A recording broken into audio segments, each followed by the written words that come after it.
Welcome everyone. I'm Robert Moore and I'll be your instructor today and your collaborator in thinking about these topics.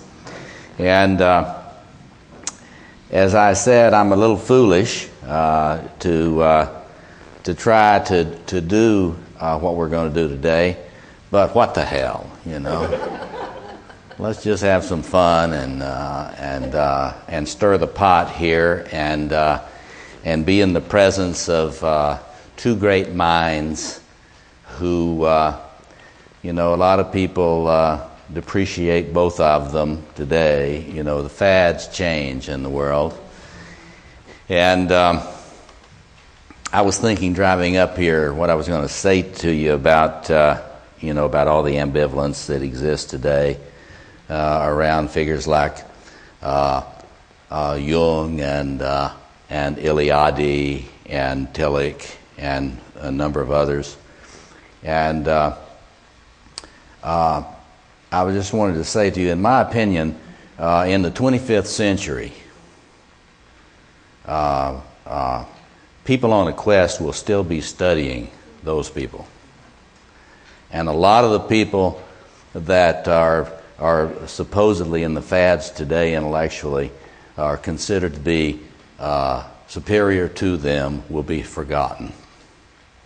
So this is a study. Studying these people is not easy.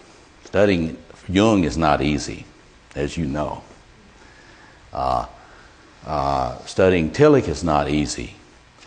But the beauty of this and what brings us together today is that some things. In some great minds, if you put the energy in to try to mine them and realize it's difficult, mining the ore that is there, they reward you. And the beauty of it is, as you study them more, as many of you indicated in your comments, you spiral around and get deeper and deeper in your understanding. And everything you learn helps you go back and pick up what you already read and come to it at a deeper level. And so let's make no doubt about it. Probably most of us in this room are going to be studying Jung and Tillich and those other people who are in their of their stature for the rest of our lives.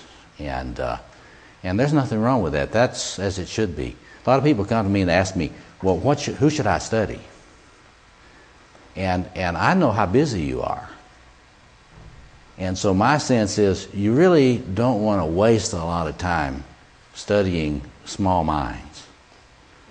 It's not that small minds are not precious, but what we're concerned about is how to survive as best we can and how to thrive if we can, and how to, we Jungians like to think about individuate, become as whole as we can be. Tillich would say to find the joy we can find, and so the effort is worth it today. Let's just look at it as another dipping into the well, and working together on trying to understand these great minds think and what it's got to do with our existential struggle. So let me go over. Let me just say, as a biographical thing for those of you who don't know me, I'm a Jungian psychoanalyst, and I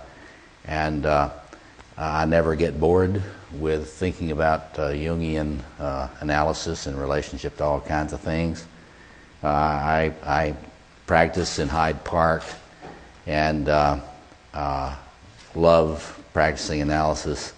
And I also teach. I've always loved to teach. That's why I'm here today. I taught this week, but I love to teach things that are wonderful. And so I'm the senior professor in a center called the Center for Theology, Ethics, and the Human Sciences in Hyde Park at the Chicago Theological Seminary. And I have the privilege of teaching advanced doctoral seminars on these topics, and so I get to work on this Let me just say this, though, today. In that context, I spent a lot of time talking about the specifically theological aspects, specifically Christian theological aspects of Tillich's work, and the ethics, the ethics, Tillich's ethics. I'll say something about that today. But what I wanted to emphasize today is Tillich's stature as a philosopher of the human.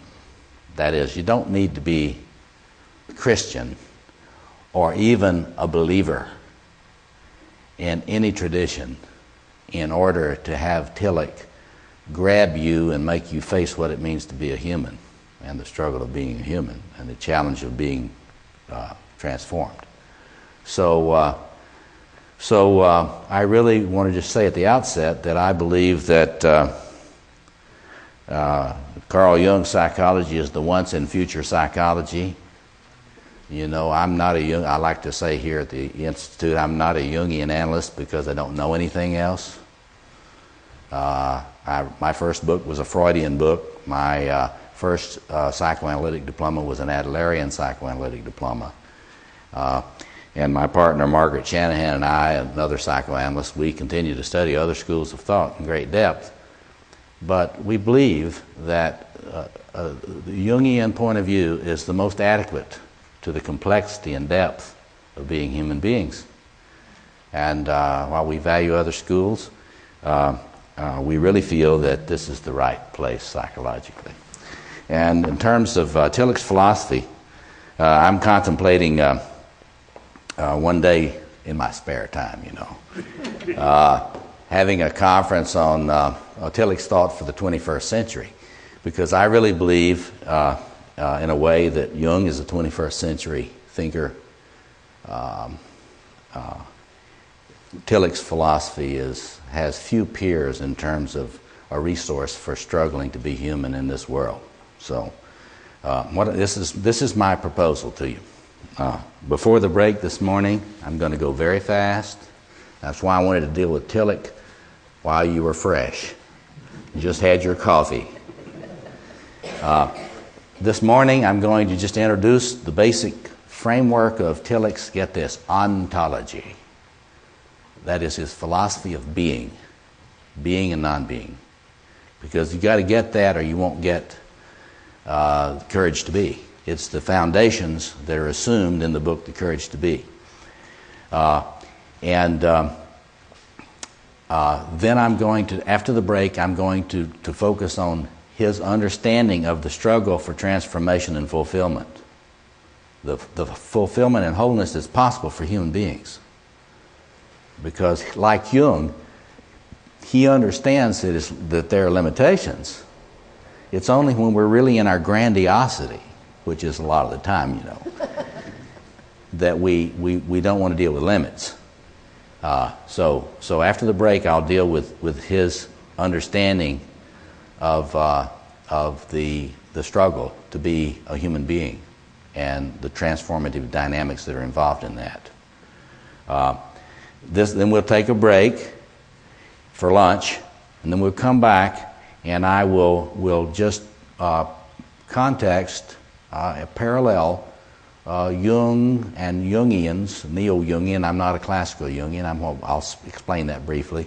Jungian and neo-Jungian perspectives on the transformative struggle in dialogue with Tillich, because there are many, many parallels.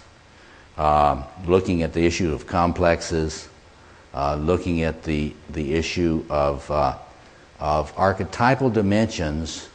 We have to understand the struggle to separate from archetypes, because they possess us and destroy our human life. They're not all good. We've got to get over a romance of archetypes. They're wonderful, but you got to relate to them carefully. And we'll be dealing with that right after lunch. And then, after the afternoon break, we will look at the role of spirituality in this process from both Jung and Tillich. Because for both of them, you're not going to make it if you don't plug in to transpersonal resources that are beyond your ego. They are both in fundamental agreement with this. So in other words, we have to understand the limits of secular culture and secular therapy. We have to appreciate it, but we have to understand limits so that we know what else we've got to do in order to have a fighting chance for our life. So that's what I propose, if that's all right with you. Okay. Well, let's jump in here. I'm not going to spend much time at all on Tillich's personal biography. I want to recommend this book, Paul Tillich, His Life and Thought, by Pauck, P-A-U-C-K. It's Wilhelm and Marion Pauck. And it is a fairly thorough study, and also would suggest that you look at the book that Rollo May wrote after Tillich's death called Paulus, P-A-U-L-U-S, which is a frank assessment of Tillich's contribution and his flaws and his personality and his, as our Jewish friends say, mishigas. I like to talk about dragon bites that we all have. The dragon has bitten all of us in some ways, some of us more severely than others. Tillich and Jung both had substantial dragon bites on them, And it shows. And what we have to understand that great geniuses usually do. And we have to be very careful that we don't throw out the baby with the bathwater when we try to clean up and moralize about great geniuses, because you will lose a lot of gold when you throw out the dross.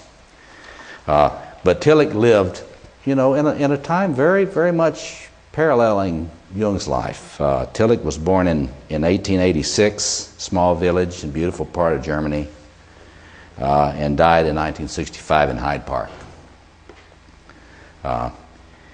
And if you ever want to have a little outing, get away from Dodge, get out of Dodge, and drive down into some more rural areas, Tillich's interred, his ashes, I believe, are in New Harmony, Indiana, down in that sacred space down there on the banks of the river, where those utopian communities, a succession of utopian communities existed over time on the banks of a river there. And it's a shrine. Thomas Merton's ashes are there too. Thomas Merton is there. And it's a very sacred place if you want to make a little pilgrimage. So let me jump in now. Tillich lost his mother very early. He was a very young child. That was a big factor in the relationship. Lee Roloff, one of our analysts here, often says there's always me-search in the research. Well, if you lose your mother very early, it makes you realize things are shaky. Later wrote a book called The Shaking of the Foundations. Well, it starts with the loss of his mother. Then as he grew up in this beautiful Germany, the Germany of Goethe, and these great philosophers and cultural theorists, that is it's an enormous flowering of the high culture.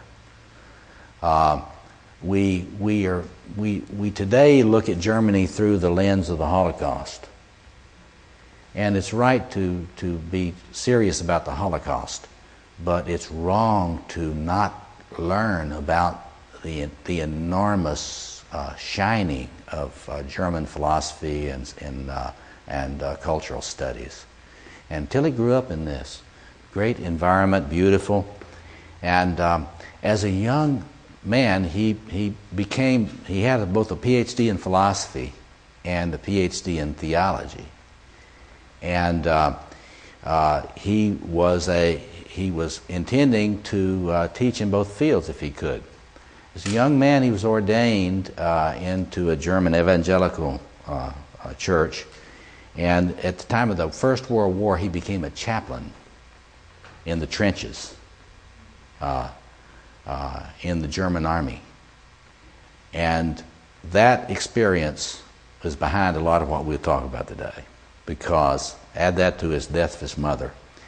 And he found himself in the mud and the blood as a very young man, burying a lot of his friends who had been killed, machine gunned, killed in artillery bombardments. And so this philosophy is rooted in the horror of World War I. And if you're not familiar with the horror of World War I, you need to do some historical study. It was when Western civilization really had an encounter with its shadow, the first major encounter with its own shadow. And it was horrific beyond words. Entire generations of young people were wiped out.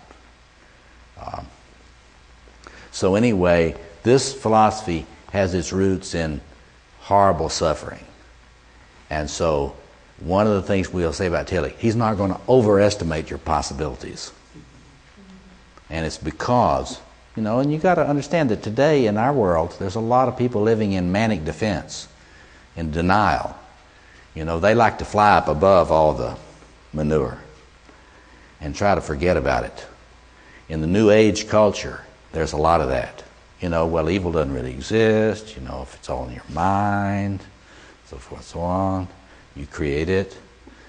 And try to tell that to somebody in the trench in France during the First World War when your high technology enemy is raining artillery shells down on your position. It'd be hard for you to imagine that because you thought wrong, that you created those artillery shells. So anyway, the first thing we want to deal with here is the philosophy of being. Now, this is a huge area of study, the philosophy of being. And today in the academic world, they don't like to talk about ontology. In my view, a lot of small minds have decided that ontology is if you talk about ontology, you're trying to control and dominate everybody. Well, there's no doubt that your theory of reality can be used in a shadow way, a demonic way, to oppress and destroy other people. People do it all the time. We could take turns in telling examples of that. So there's no question about that. But Tillich would say, look, he is going to do an existential philosophy. Now, what is an existential philosophy? Well, among other things, it starts with the fundamentals of human experience, what all human beings must engage and encounter, no matter what their culture, no matter what their religion, no matter what their gender, no matter what their race, no matter what their social class. Things that are fundamental to the experience of being human. And so when Tillich is speaking of what it means to be a philosopher, we must realize, first of all, that he is an existentialist philosopher. And what does that mean? He's impatient with abstractions for the sake of abstraction. Now, a lot of people that don't understand Tillich,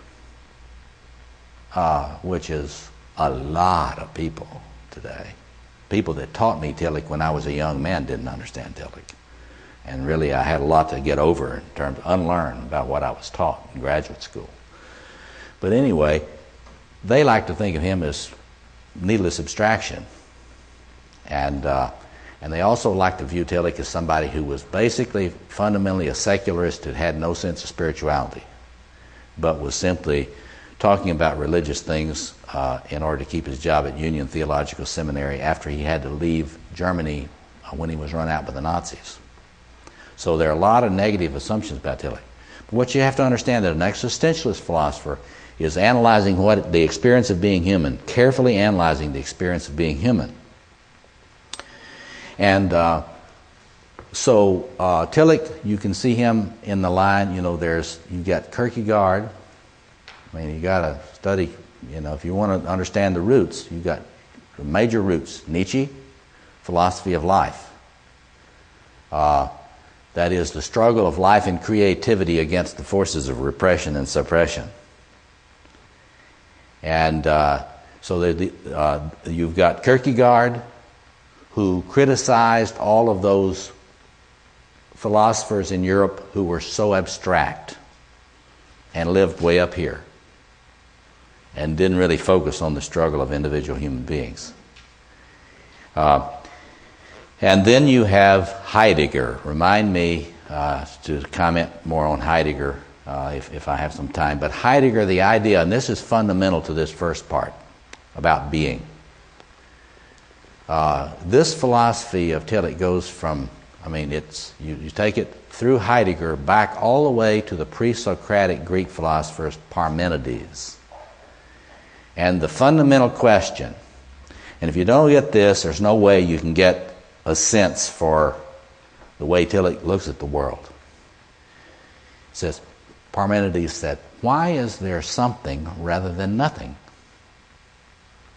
In other words, the first thing we notice here is that all of you appear. All of you manifest. How do I know it? There you are. You stand out of what the Buddhists would call the void. Suddenly you appear. You manifest. That's the roots of phenomenology. What is it that appears? See. Well, and then you can work on all that issue about, well, is it an illusion or not? But fundamentally, something appears. Heidegger picked that up. If you want to understand Heidegger's philosophy, which is really fascinating, maybe I should do another thing on Heidegger and Jung. But Heidegger really pointed to that, and he pointed to the way in which people in their thinking, they miss the most miraculous thing. And that, he said, something gives. Something gives. And it's like, I like to put it, there is a primordial fountain of being. It just keeps flowing. You can also look at the philosophy of Whitehead. It's just pouring forth. Creativity pours forth. And if you look all around you and you have eyes to see and you're not depressed, key caveat, if you're not depressed, you're going to be filled with wonder. Wow. Look at all this pouring forth around me. Now, we won't talk about drug experience, but those people who have imbibed in psychotropic drugs tell me that it enhances their sense of the flow of this primordial fountain. And so they'll find they did a piece on one of the programs on TV the other night, and they were showing some guy that was stoned, and he was looking at something. He had found a nail head in the wall or something, and he was just marveling at that. Well, if as Blake says, if the doors of perception are cleaned, or cleansed, so you can see the flow of the fountain of being, you're filled with wonderment.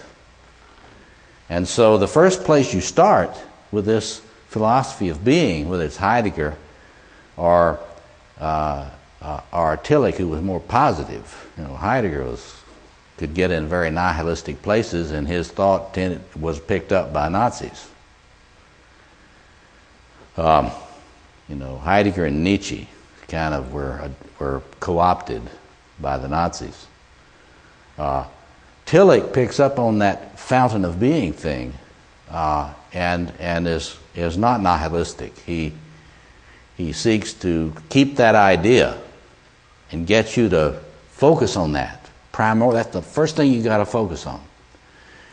Because if you can focus on this incredible richness of the fountain of being in you and around you, then you have awareness of the power of being. Now, what does that matter? It matters a lot, because there is not just being in Tillich's thought. There is also non-being, which is, I like to put it when I'm teaching students this stuff, I like to say, you got to get a sense for how malignant non-being is.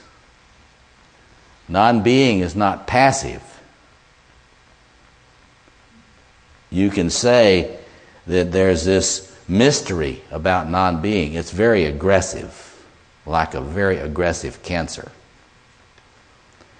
And it attacks being everywhere. You know, the Hindus they saw this, and they would come up with gods or goddesses that represented that reality. The gods or goddesses of non-being, who attack being, who were the gods and goddesses of destruction. So anyway, one of the things you want to do today is ask a very existential question. Well, we've already got two fundamental existential questions. How aware are you, practically speaking, of the power of being all around you and in you? And secondly, how aware are you of the power and presence of non-being in your world, in your personality and life? Because if you want to deal with Tillich where he believes we have to work, then you have to deal with your life existentially. Don't make this just theory. There's nothing more practical than Tillich's thought in this way. So, how are you aware or not aware of the power of being, the fountain? And how are you in denial or giving too much power to the reality of non-being here? The existential reality of the presence of non-being. If you get that, if you go away with that, that will be worth your day if you really work on that. Because getting this stuff conscious is what a philosopher helps you do, and what a good analyst will help you do. Okay. All right, so you got those fundamental, the ongoing struggle between the power, the creative power of being and its manifestations in all the forms. And then you've got a huge malignant presence of non-being.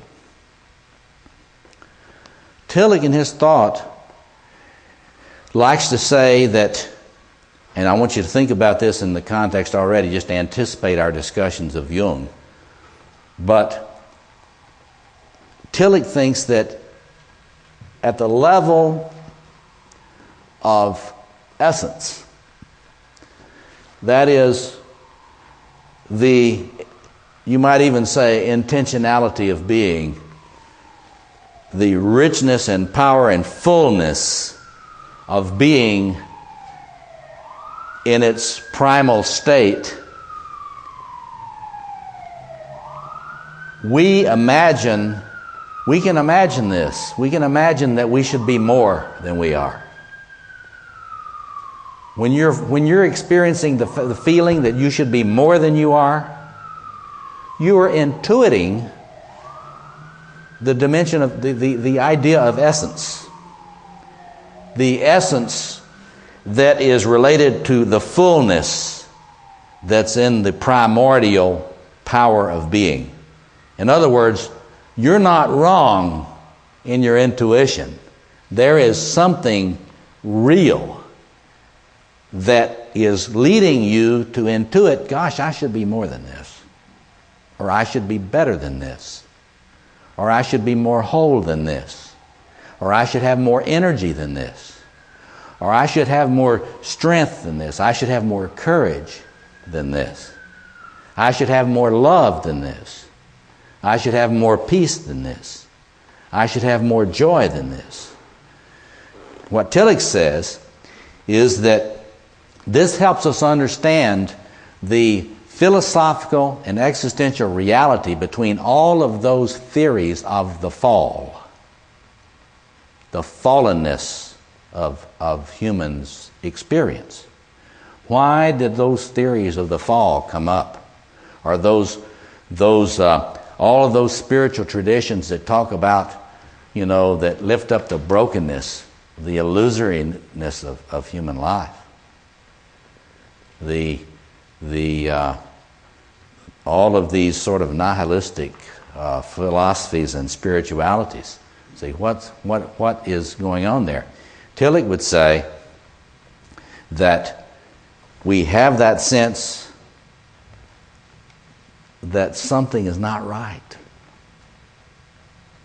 Remind me this afternoon in talking about psychotherapy, and you therapists, this is important for us to get at what anxieties are neurotic, are related to psychopathology, and can be dealt with through psychotherapeutic techniques, and the kinds of anxiety and feelings of estrangement that are not neurotic, that cannot be fixed, that are ontological, and will always be with you. This is where the study of this kind of stuff is so important, because there are a lot of therapists that think they ought to be able to heal the human condition. And if the client or analysand has not gotten over X, it's just because they were a bad analysand or I was a bad therapist, depending on what day it is. If you look at it through Tillich's eyes, one of the important things to realize is what kinds of anxiety can be fixed and what kinds of anxiety must be understood. And then what does one do at that point? And there's where your spirituality issue comes in. See? So we'll come back to that after lunch. But anyway, so there's a fantasy and a theory in Tillich of this experience that we have as human beings of fullness, what Jungians would call the pleroma. Jungians will talk about that sense of fullness that's in the archetypal realm. In your archetypal self, as I will go into after lunch. That thing in you that's the archetypal self, it speaks fullness. It understands fullness. It likes fullness. It doesn't like your brokenness. It doesn't like your complexes and your shortcomings too much. And so you got to understand there's something in you that we'll get into this afternoon that's psychologically connected to that. If you put your psychology hat on or your philosophy hat on, the psychology hat will say, well, this is archetypal. And then there's our ego. And what is the experience of my ego? Well, it isn't pleroma. I don't know about you. But, we do have those manic states occasionally. And we do get into our grandiose exhibitionistic libido once in a while. And we feel like we're really in the primordial pleroma until reality hits. Right. So anyway, so there is a sense of this intuition humans have of an essence that is more than what we experience most of the time. All right. But Tillich doesn't stop there. He gives us an analysis of what he believes to be the structures in being that you can notice anywhere being manifest. And these things are called the ontological polarities. Now, you can see here where we're going to go this afternoon with the Jungian thought, right? Polarities, that ring a bell? Opposites, integrating the opposites. Well, Tillich has a theory of the polarities that are going to be present wherever you are, whether it's in your business, whether it's in your physical functioning, whether it's in your psychological functioning, whether it's in your organizational functioning, whether it's in your educational functioning. These are going to exist. And Tillich is bold. And if you look at this carefully, you can see why he's bold. Because he says, look, this is cross-cultural. There are a lot of people in the academic world today that says, nothing applies to everyone. Well, I invite them to show me how Tillich's wrong about this. They can't do it. Okay, what are the polarities? First is the primordial polarity of human experience, and that is the experience of self and world together. Whenever you open your eyes as a human being, there's a world.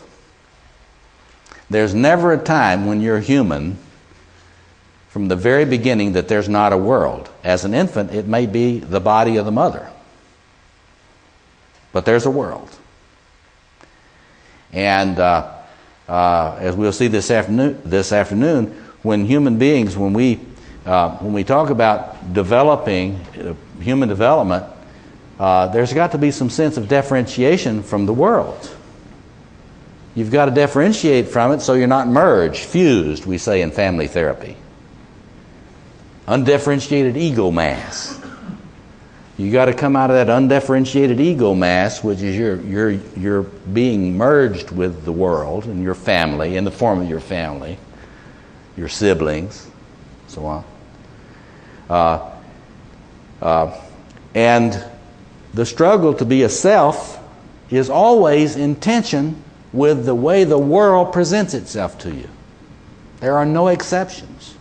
There are no humans that do not have a challenge of differentiating from a merger with world, with things, with objects, with people, but who also have to figure out how to maintain contact with the world. Some people solve this by trying to leave the world, whether it's in a spiritual tradition or in a psychosis. They're trying to leave the world, or catatonia. And so that's the primal polarity, self-world. But this gets more differentiated. There is these three other fundamental polarities that you want to think about, and think about in terms of psychological functioning and all sorts of other things that present themselves. There's the polarity of destiny, and there's the polarity of freedom. First. Now, when Tillich is talking about this, he is not using the word destiny like we might say, gosh, I hope I achieve my destiny. That is not the way he's using the word. When Tillich uses the word destiny as one pole of your existence, this has to do with the givenness of your life that you don't have any control over. You know, you were born in a certain point in history, into a certain family, into a certain social class, into a certain race, etc. And the destiny pole has to do with all of those things which you can't control. You may be grandiose enough to think that you can control it, but the reality is you cannot control those things. A lot of people put a lot of energy into trying to pretend it doesn't exist. But Tillich is lifting up. There is a destiny pole, Whitehead deals with this in terms of what he calls causal efficacy. That is, there are realities that happen to your family that have impacted you. Things that happen to your grandparents, family therapists say, things that happen to your grandparents affect you and you don't even know unless you've had the genogram done. You don't even have a clue that the tragedies of your grandparents have put a huge stamp on your life. But this would be an example of what Tillich would be talking about as the destiny pole. And so if you're going to do careful awareness work, either philosophically or analytically, you got to ask, what is this destiny pole in my life?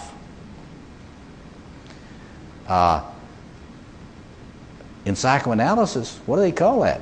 That is a genetic analysis.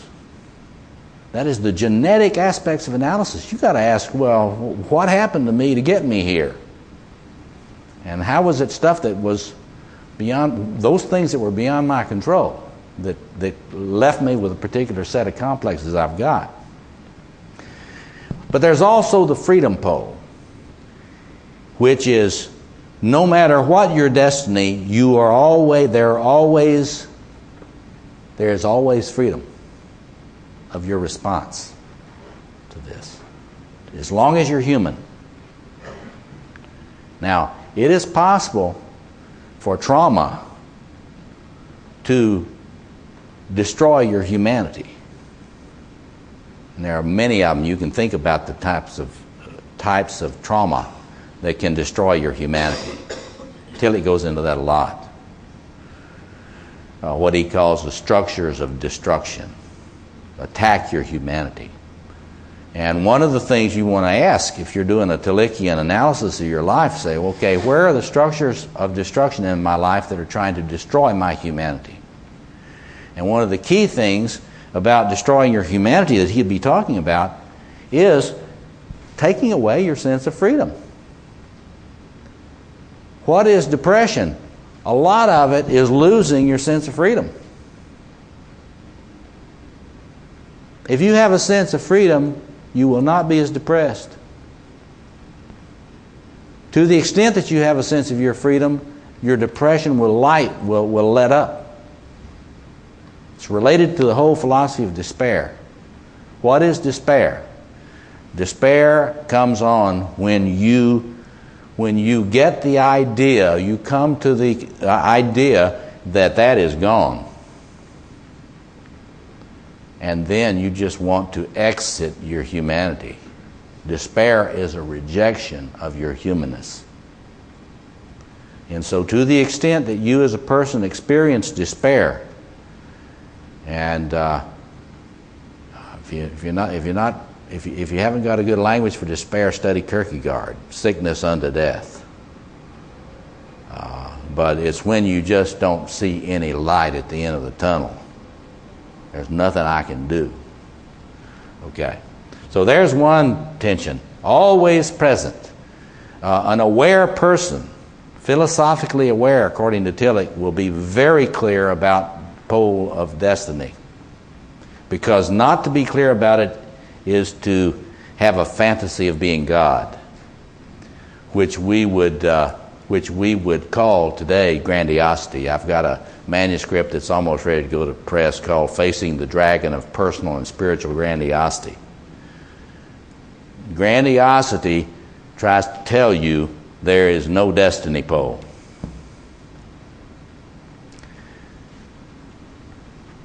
And it will say, I have unlimited freedom. But despair will try to tell you it's all destiny. I have no freedom. See that? Okay. Polarity number 2. I'll try to finish these and then we'll take a break. Polarity number 2, form and dynamics. Form and dynamics. You can think about this as structure and energy, or energy flow, movement. According to Tillich, any expression of being, no matter where it is, whether it's at the subatomic level or in human experience, or in historical process, sociological, social process, political process. At any level of being, there is always powerful presence of form. Being comes in forms.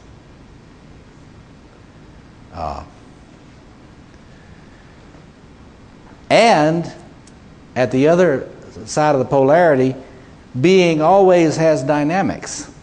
It always has energy. There's enormous scientific evidence for that. I mean, anywhere you have reality, you're going to have energy flow. There's going to be some kind of presence of energy in some form. Doesn't mean it's released, but it's there. See?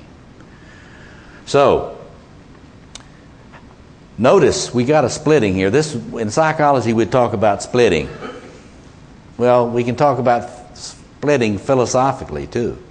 The phenomenon of splitting, which you don't want. You want to minimize splitting in your life. But what is a split? Well, if you split into overemphasizing form, you're probably going to be quite a lot on the compulsive side. You're going to be what the Adlerians call a controller. You privilege form in your life, see? Or we think about bureaucracies. Some of you have experienced bureaucracies. Some of you lucky people have not had to deal with bureaucracies too much.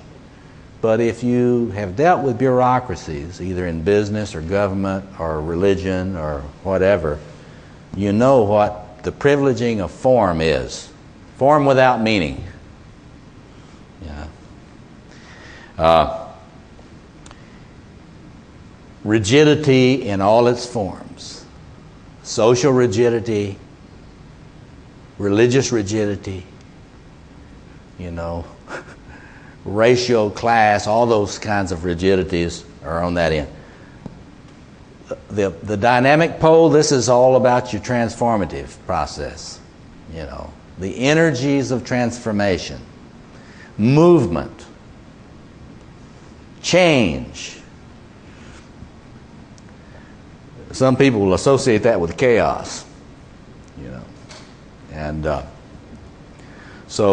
or you get structure and transformation.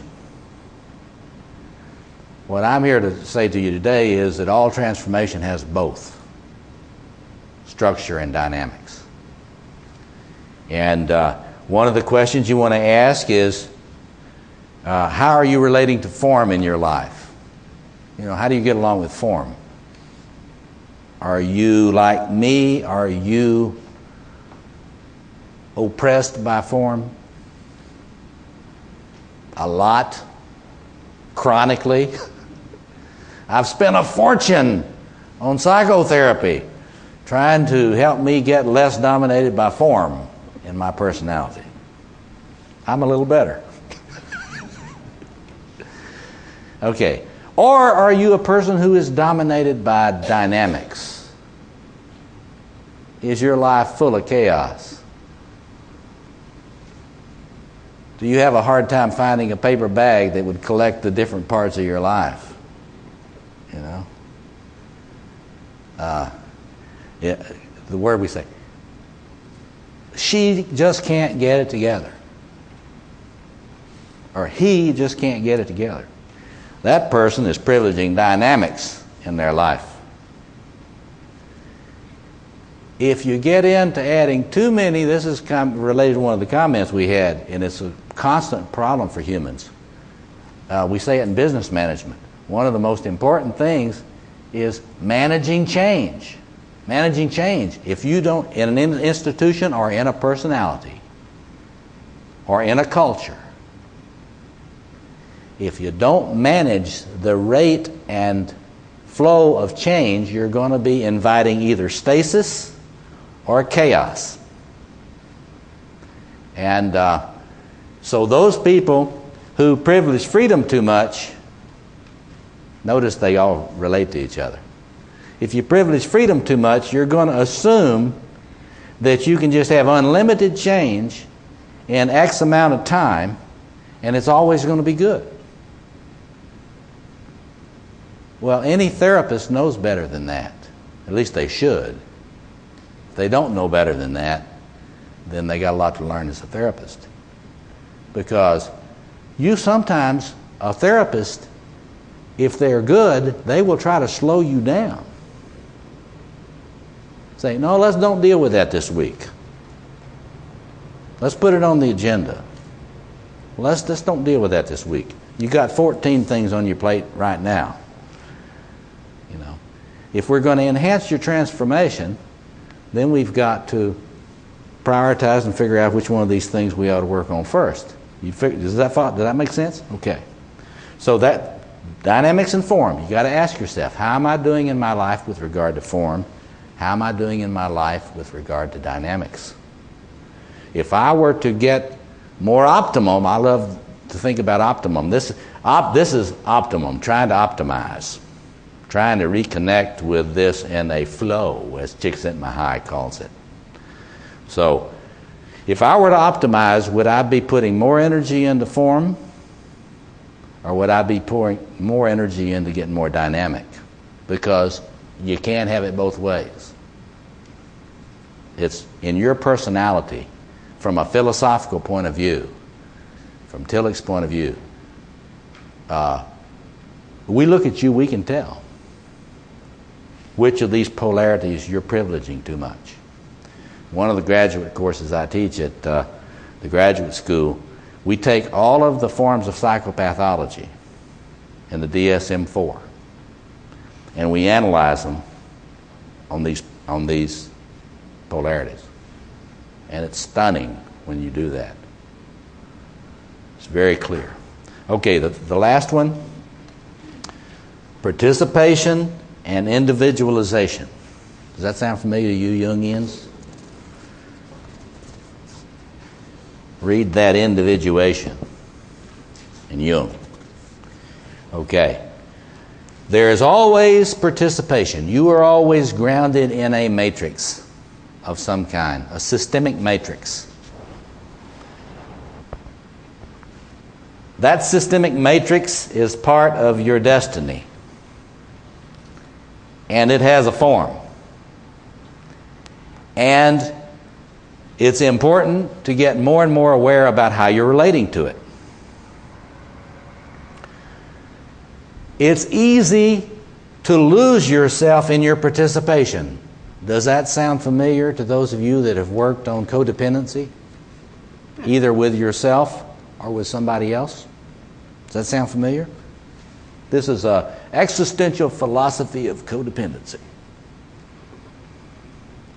It's everywhere. Everyone, not just those people in 12-step programs that some people like to look down on. Tillich says this is fundamental ontology. We all struggle with codependency at the ontological level because we need to participate. If you don't participate, you will get into massive anxiety. Massive anxiety. If you start feeling yourself disconnected, in fact, if you got a lot of anxiety now, you're feeling disconnected.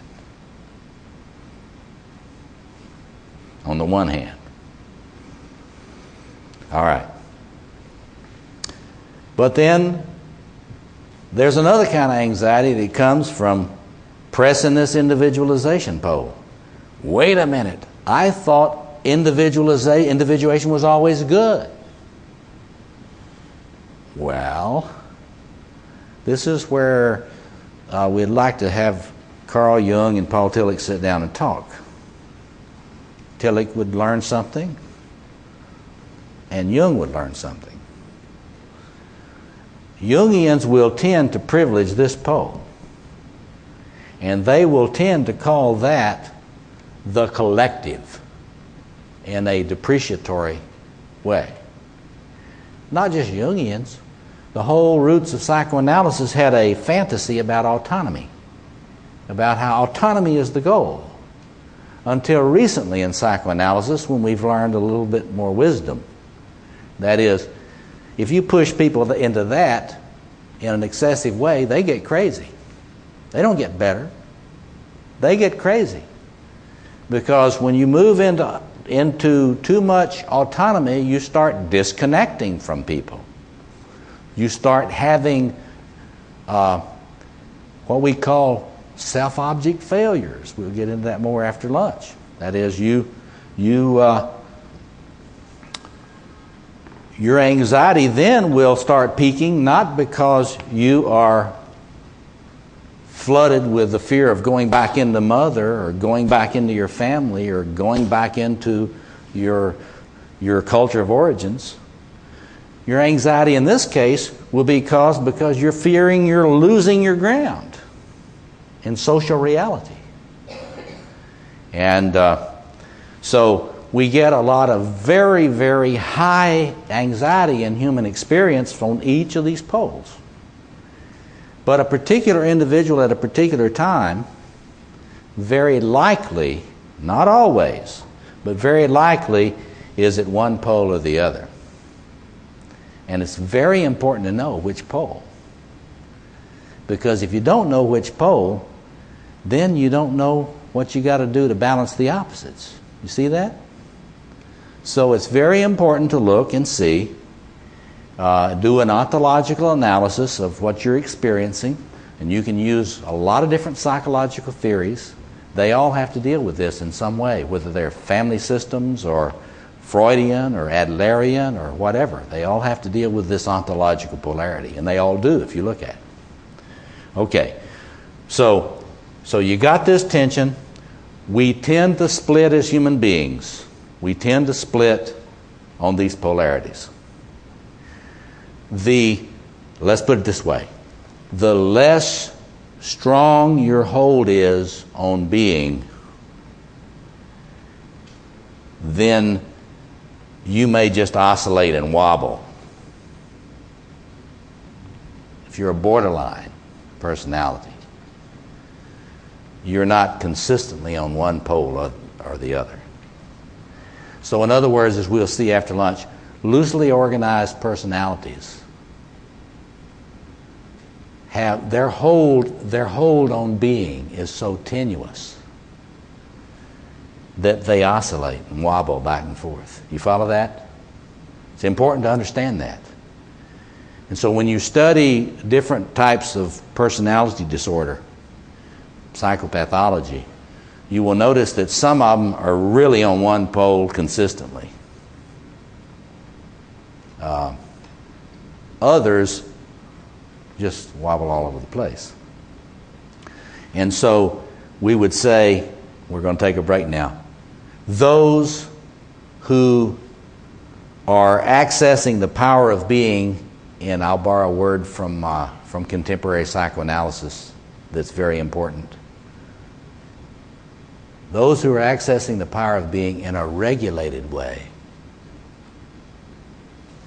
will be able to maintain a creative tension between these and move more toward optimizing their human existence. Those who are having a hard time either accessing the power of being at all, or who are accessing it in what Tillich calls a demonic way. That is, your connection to the power of being is killing you. It's not helping you. See? And that's one of the things we'll try to do before the day's out. Understand, think about this if you think about it spiritually. Divine energy, sacred energy, comes from here. All the wise teachers have understood that sacred energies can destroy you if you don't relate to them respectfully. Follow that? And so that's anticipating our discussion about spirituality. What is spirituality about? Two things we'll talk about this afternoon.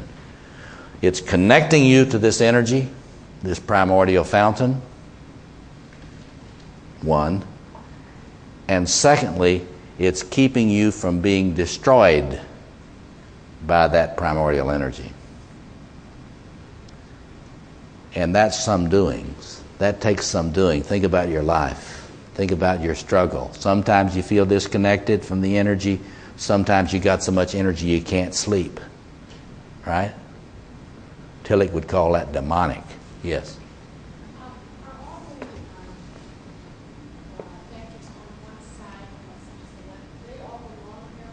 Yes, that's what I'm saying. And Tillich's thought is one of the beautiful things. This thought has an architecture. And if you work with it long enough, slowly, patiently, you will start to see the great cathedral, the architectonic of his thought. And these things are together for a reason, because they relate to each other. And these things are together for a reason. They relate to each other. And our job as humans is to try to hold these together in creative tension in an optimizing way so as to get as close as possible to that fulfillment which is our birthright. As humans, the question of how that relates to your divinity is one we won't talk about until this afternoon. But it does relate to your divinity too, your participation in God. Yes, one more and then we'll take a break. Yeah. Are those groups always grouped together? Meaning, if when you talk about personality leaning towards one end or towards the other end, Yeah. or when they oscillate? That's what I'm. Would they be Right. Okay. These will always be structured like this. This is ontology. This is the structure of being. Tillich challenges us to say, show me how this is not the structure of being. Show me concrete evidence that this is not the structure of being. It's very difficult to do. It's very difficult to do. Well, we remember the variable, though, as I said earlier, is individual personalities. Some individual personalities, we'll put it in Jungian terms this afternoon. Some people put destiny in the shadow and they have freedom in the ego. It's a certain kind of personality. Some people have dynamics in the ego and form in the shadow. And so on. You got to think about this, is that, at lunch. But some people hold on human existence is so tenuous because of the power of non-being in their life that they cannot structuralize. They cannot. In other words, what I'm saying is, it's better to be predominantly one form and not all over the place. We have to be clear about that today. If you're all over the place in all these things, sequentially, we have to do something to contain that and connect you better to this in a more creative way. We have to figure out if your problem is because you're not connected to the power of being enough, the chances are that's not it. The chances are, if you're all over the place, you're really connected to the power of being. And you can't handle it. See? In other words, cheer up. If you're really crazy, this one, if you're really crazy, you don't have a problem with being connected to the power of being. That's why I encourage you. Now, if you're like me, kind of a compulsive, you may wonder, am I connected to the power of being? Does that really exist, or is that just an idea? See, now some of you in the room are really plugged into the power of being. And you know the power of being is not just an idea. You're riding that thing. And it's trying to buck you off. You follow me? You get that? You got to feel that. You got to feel it. We'll work on that more this afternoon. Discover your true masculine power through the king, warrior, magician, and lover archetypes, energies that have defined strong men for millennia. In just 5 minutes, this free test reveals which of your masculine energies are in balance and which need work. The result? Clear direction for your personal development and masculine empowerment. Thousands of men have gained insights to reshape their lives. Why not you? Take the Masculine Energy Indicator test now at masculinetest.com.